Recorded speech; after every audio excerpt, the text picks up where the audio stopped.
Mission d'inspection des travaux d'entretien d'urgence des routes dans le sud du pays, un nouvel épisode.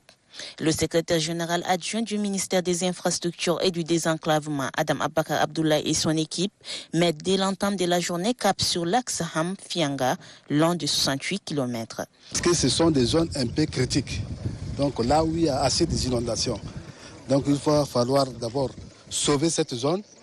Et quand on se rapproche de la saison pluvieuse, il faut finir avec la zone et puis ainsi de suite avancer vers Fianga. De quoi satisfaire les usagers qui ont longtemps souffert de l'état défectueux de cette route. Imaginez qu'on a quitté à 6 heures et à cette heure-ci nous sommes déjà en train d'atteindre le goudron. Ça prouve combien de fois la vitesse a un peu augmenté par rapport au trajet d'avant. Axe Fianga-Pala, distant de 72 km, est la deuxième étape de cette visite d'inspection. Déjà quelques jours de travaux et les résultats sont visibles, permettant ainsi un gain de temps. Ces travaux qui ont démarré depuis février sur financement du fonds d'entretien routier à hauteur d'environ 1 milliard de francs CFA a pour durée d'exécution 12 mois. L'axe Pala-Léré jusqu'à la frontière avec le Cameroun, long des 124 km, est la dernière étape.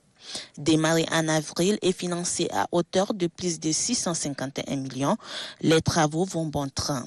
Le projet est prévu pour 3 mois.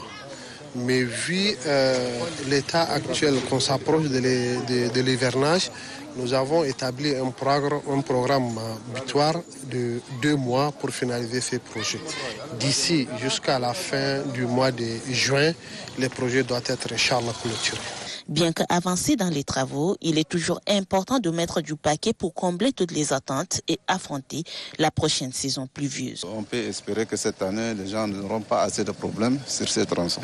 On a recommandé à l'entreprise de doubler l'effort et multiplier les équipes afin qu'ils puissent arriver au point nommé. Toutes ces initiatives du gouvernement visent à alléger la pénibilité des usagers de la route et garantir l'approvisionnement de la capitale en produits vivriers et manufacturés en toute sécurité.